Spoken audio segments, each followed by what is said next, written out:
Mondithoka brothers పై రాజకీయ లబ్ధి కోసమే అవినీతి ఆరోపణలు చేస్తున్నారని నందిగామ వైసీపీ ఎమ్మెల్యే అభ్యర్థి మొండితోక జగన్మోహన్ రావు మండిపడ్డారు.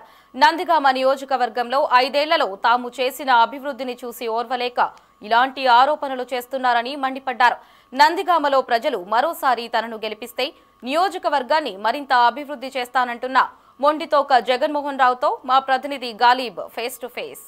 కృష్ణా జిల్లా నందిగామలో వైఎస్ఆర్ కాంగ్రెస్ పార్టీ ప్రచారం కొనసాగిస్తుంది. ఇంకా ఎన్నికలకు కొన్ని రోజుల సమయం ఉన్న నేపథ్యంలో నందిగామ ప్రస్తుత ఎమ్మెల్యే అట్లాగే వైఎస్ఆర్ కాంగ్రెస్ పార్టీ అభ్యర్థిగా పోటీ చేస్తున్న మొండితోక జగన్మోహన్ రావు తన ప్రచారాన్ని కొనసాగిస్తారు. మనతో పాటు వైసీపీ అభ్యర్థి ఉన్నారు. సార్ చెప్పండి, ప్రధానంగా ఈ గత 5 ఏళ్లలోనే పూర్తి స్థాయిలోనే ఎమ్మెల్యేగా మీరు సంతృప్తిగా ఉన్నారనుకుంటున్నారా? సంతృప్తికరంగా పనిచేశానండి. అంటే ఎటువంటి కార్యక్రమాలు నందిగామ నియోజకవర్గంలో వైసీపీ చేసిందంటే? నందిగామ నియోజకవర్గానికి సంబంధించి వైఎస్ఆర్ కాంగ్రెస్ పార్టీ ప్రభుత్వం జగన్మోహన్ రెడ్డి గారు చేసినటువంటి అభివృద్ధి సంక్షేమాలతో పాటుగా నందిగామ నియోజకవర్గానికి ప్రత్యేకంగా జగన్మోహన్ రెడ్డి గారి ఆధ్వర్యంలో శాసనసభ్యుడిగా మేమేం చేశామన్నదే ప్రధానం. అందులో భాగంగా మొట్టమొదటగా మేము చేసింది నందిగామని రెవెన్యూ డివిజన్గా చేసాం. నెంబర్ 1, నందిగామ మున్సిపాలిటీని అప్గ్రేడ్ చేసాం. దాంతోపాటుగా నందిగామ టౌన్ పోలీస్ స్టేషన్ తీసుకొచ్చాం. దాంతోపాటుగా 100 పడకల ఆసుపత్రిని, అంటే ఇప్పుడు ఎన్టీఆర్ జిల్లాలో 100 పడకల ఆసుపత్రి అంటే నందిగామనే. ఎందుకంటే విజయవాడలో మెడికల్ కాలేజ్ ఉంది, ఇంకెక్కడా లేదు. నందిగామకు 100 పడకల ఆసుపత్రి వచ్చింది. అలాగే వెస్ట్ కృష్ణాలో ఇటు తీసుకుంటే విజయవాడ తర్వాత కేంద్రీయ విద్యాలయం లేదు, అది తీసుకొచ్చాం. అది క్యాబినెట్లో ఉంది, అది అప్రూవ్ అయిపోతుంది. దానికి సంబంధించిన పూర్తి చేసాం. అదేవిధంగా నందిగామకు సంబంధించిన మౌలిక సదుపాయాలు, ముఖ్యంగా డ్రైన్లు, దాదాపుగా 7 నుంచి 9 కోట్ల మధ్యలో డ్రైన్స్ చేసాం. వాటర్ ఎక్కడా నిలబడకుండా టౌన్కి సంబంధించి. అదేవిధంగా రోడ్ల విస్తరణ, మరీ ముఖ్యంగా సీఎం రోడ్డుని చేసాం. అదేవిధంగా కార్పొరేట్ సోషల్ రెస్పాన్సిబిలిటీలో భాగంగా గాంధీ సెంటర్ దగ్గర నుంచి రామన్నపేట రోడ్డు, గాంధీ సెంటర్ దగ్గర నుంచి చందర్లపాడు రోడ్డు, అదేవిధంగా గాంధీ సెంటర్ని, గాంధీ గారి విగ్రహాన్ని, ఒక మంచి విగ్రహాన్ని, నట్స్ అండ్ బోల్ట్స్ తయారు చేసిన విగ్రహాన్ని కూడా అక్కడ పెట్టాం.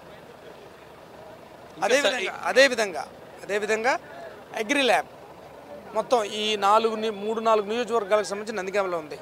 అలాగే వెటర్నరీ డయాగ్నోస్టిక్ సెంటర్ నందిగామలో ఉంది. ఇట్లా ఇంకా రూరల్ డెవలప్మెంట్కి సంబంధించి ఎటువంటి కార్యక్రమాలు చేపట్టారు? ఎందుకంటే మొండితోక జగన్మోహన్ రావు ఎమ్మెల్యే కాకముందు ఎటువంటి పరిస్థితిలో నందిగామ నియోజకవర్గం ఉంది, ప్రస్తుతం ఎలా ఉంది?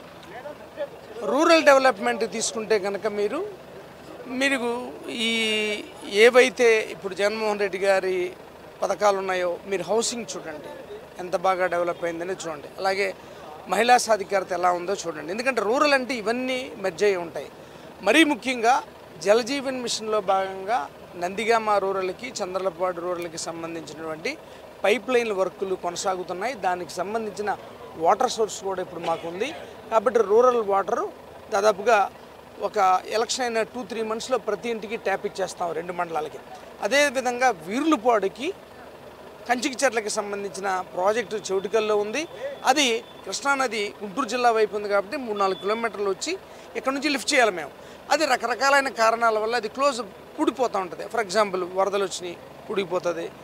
ఇట్లా అలాంటప్పుడు అసలు దాన్ని ఎట్లా చేయాలని ఒక ప్రాజెక్ట్ తయారు చేయించి ఆ లిఫ్ట్ అనేది అవతల పెట్టి అక్కడ నుంచి అండర్ గ్రౌండ్ నుంచి ఒక పైప్ లైన్ ద్వారా ఇక్కడ తీసుకొచ్చి ఇక్కడ నుంచి ఇవ్వాలనేది ఒకటి.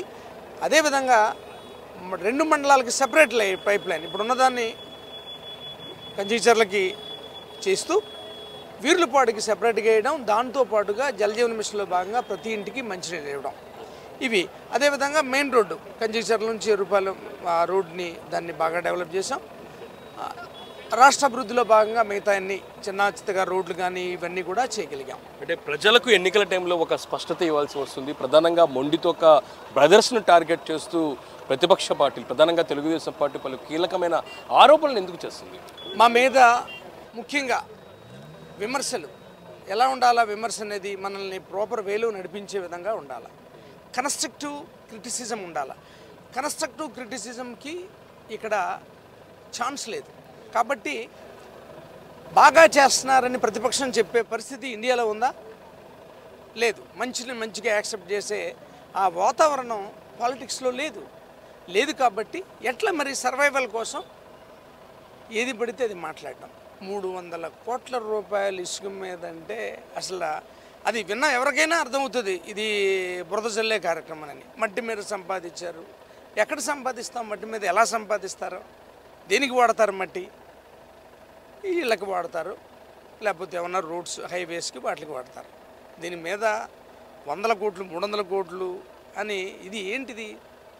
అసలు ఇప్పుడు మనం ఒక విమర్శ చేస్తే దాన్ని ఇది ఉండాలి. ఉదాహరణకి ఇవాళ పేపర్లో రాశారు ఏమని, నవనందిగామ నిర్మాతలు నందిగామకి నీళ్లు లేవని. ఎంత ఆశ్చర్యకరం అంటే ఇంతకుముందే దీని గురించి వివరణ ఇచ్చాను నేను. ఏమని, వర్షాలు లేవు, మునేరులో నీరు లేదు, వాటర్ లేదు, వాటర్ సోర్స్ అంతా నందిగామకి మునేరే. ఏం చేసాం మేము? ఇది ముందే ఊహించాం. ఎందుకని? వాటర్ లేదు, వర్షాలు లేవు, మునేరులో నీరు లేదు కాబట్టి అవన్నీ డ్రై అవుతాయని ముందుగానే భావించి బోర్లన్నీ నందిగామలో అన్నీ భావించి ముందుగానే ట్యాంకర్స్ అరేంజ్ చేసాం. 10 ట్యాంకర్స్ పెట్టి రూరల్ వాటర్ సప్లై వాళ్ళని అడిగి మీరు నందిగామకి ఇలా వాటర్ ఇవ్వాలని చెప్పి ఆ వాటర్ని రూరల్ వాటర్ సప్లై నుంచి వాటర్ పైప్ లైన్ ద్వారా నందిగామ ట్యాంకులకి ఎక్కించి ట్యాంకర్ల ద్వారా మంచినీళ్ళు ఇస్తున్నాం. ఇప్పుడు నందిగామ రైతుపేటలోనే వాటర్ లేదు వాడుకోవడానికి. అలాంటి పరిస్థితుల్లో ముందుగానే మేము ఊహించేసాం. ఇప్పుడు కేసర ఉంది, కేసర గ్రామం నా మునేరు ఒడ్డున ఉంది, వాళ్ళకే వాటర్ లేదు. ఇలాంటి పరిస్థితుల్లో ముందుగానే మేము ఊహించుకున్నాం ఇది వాటర్ వస్తుంది, ఇబ్బంది వస్తుంది కాబట్టి ఎట్లా రీప్లేస్ చేయాలి దీన్ని అని చేసాం. చేస్తే ఇవాళ ఇప్పుడు మేనేజ్మెంట్ అంటే అనుకోకుండా ఎదురైన పరిస్థితుల్ని సమర్థవంతంగా ఎదుర్కోవడం, అదే చేసాం మేము ముందుగానే ఊహించి. సో ఇది ముందుగానే చెప్పాం కాబట్టి ఎన్నికలప్పుడు ఏదోటి మాట్లాడాలి. కాబట్టి ఎంత ఆశ్చర్యకరమంటే 100 బెడెడ్ హాస్పిటల్ ఇక్కడ పనిచేయడం మొదలుపెట్టి 1 year అయింది. కానీ కన్స్ట్రక్షన్కి ఆ ప్లేస్ సరిపోదు కాబట్టి 5 acres మేము తీసుకున్నాం. దానికి ఏమంటారు? అసలు 100 పడకల ఆసుపత్రి లేదంటారు విచిత్రంగా. అలాగే ఈ సెంటర్ కేంద్రీయ విద్యాలయం ఉంది. కేంద్రీయ విద్యాలయానికి కావాల్సిన అన్ని అనుమతులు పంపించాం, అన్నీ వచ్చినాయి, క్యాబినెట్లో ఆగింది. దీనికి సంబంధించి ఎవరిని అడిగినా ప్రభుత్వాన్ని అడిగితే చెప్తుంది అసలు కేంద్రీయ విద్యాలయం లేదని వచ్చిందని చెప్తున్నారు. ఇలాంటివి అన్నమాట. అంటే ప్రశ్నిస్తే అక్రమ కేసులు అంటున్నారు. ఎవరి మీద ఎవరు పెట్టారు చెప్పమనండి. ఈ 5 సంవత్సరాల్లో ముండితోక బ్రదర్స్ లేదు వైఎస్ఆర్ కాంగ్రెస్ పార్టీ ఎవరి మీదన్నా ఒక అక్రమ కేసు పెట్టిందా? ఈ ఊరు మంచి ఊర్లో అడిగారు మీరు. ఈ ఊరిలో 2014 ఎలక్షన్ అయిన తర్వాత ఇక్కడ పార్టీ కార్యకర్తను చంపేశారు. కృష్ణారావు గారిని చంపేశారు. ఇక్కడ అధికారంలో ఉండగా చంపారు. ఇక్కడ జగన్మోహన్ రెడ్డి గారు కూడా వచ్చారు. ఎలక్షన్ రిజల్ట్ వచ్చిన తర్వాత మొదలైనటువంటి ఈ కక్ష సాధింపు చర్యలు పరిటాల్లో జరిగింది, గనాత్కూరులో జరిగింది, ముగులూరులో జరిగింది. ఎక్కడైతే మనిషిని చంపేశారు, అక్కడైతే పరిటాలు అయితే ఒకరిని కాలెర కొట్టుకున్నాడు, 2 పెద్ద లీడర్స్ తలకాయల పైల్ని. ఇలాంటి కక్ష సాధింపు చర్యలను చేశారు. ఎక్కడన్నా వైఎస్ఆర్ కాంగ్రెస్ పార్టీ, నేను కాదు, వైఎస్ఆర్ కాంగ్రెస్ పార్టీ కుటుంబం ఎవరి మీదన్నా ఒక కక్ష సాధింపు చర్య కానీ ఎవరి మీదన్నా అక్రమమైన కేసు బనాయించిందేమో చెప్పమనండి. ఒక్క కేసైనా చెప్పమనండి. ఎవరి మీదైనా సరే మేము పెట్టామా? మా శ్రేణులకు ముందు నేను చెప్పాము 2019 ఎలక్షన్ మా కళ్ళకట్టినట్టు కనపడుతుంది, గవర్నమెంట్ వస్తుందని మా శ్రేణులందరినీ రిక్వెస్ట్ చేసాం. ఏమని, 30 సంవత్సరాల తర్వాత మనం గెలుస్తున్నాం, ఈ గెలుపుని సస్టైన్ చేసుకోవాలంటే మనం చక్కగా ఒక ఆదర్శవంతమైన వాతావరణంలో సహృద్భావ వాతావరణంలో రాజకీయాలు చక్కగా చేస్తూ ముందుకెళ్దాం, డెవలప్మెంట్ మీద పెట్టుకుందాం మొత్తం మనమంతా. అంతే తప్ప ఈ కక్ష సాధింపు చర్యలు వాళ్ళని వీళ్ళు అంటాం. మీరు ఇప్పుడు గమనించండి, రకరకాలైన విమర్శలు చేస్తున్నారు మమ్మల్ని. నేను ఇంతవరకు ఒక్కళ్ళని కూడా వాటిని ఖండించలే. ఎందుకని?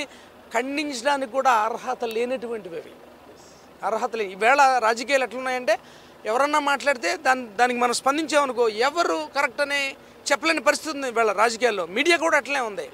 ప్రతి దాన్ని వాళ్ళొకటి మాట్లాడితే వీళ్ళొకరు మాట్లాడతారు. ఇందులో ఏది వాస్తవం కామన్ మ్యాన్కి తెలియకుండా పోతుంది. మధ్య అసలు ఏమీ ఆలోచించిన వ్యక్తి ఇది నిజమా అని చెప్పలేని పరిస్థితికి మీడియా వచ్చేసింది ఆశ్చర్యకరంగా. అలాంటప్పుడు మనం కామ్గా ఉంటే సత్యాలు ఎప్పుడు నెమ్మదిగా బయటకు వస్తాయి.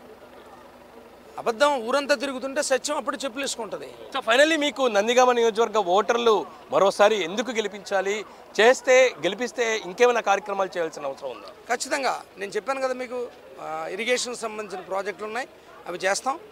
అలాగే డ్రింకింగ్ వాటర్కి సంబంధించిన ఎగుడు పూజ చేస్తాం. ఉపాధి మీద దృష్టి పెట్టాం, ఖచ్చితంగా చేస్తాం. Thank you so much.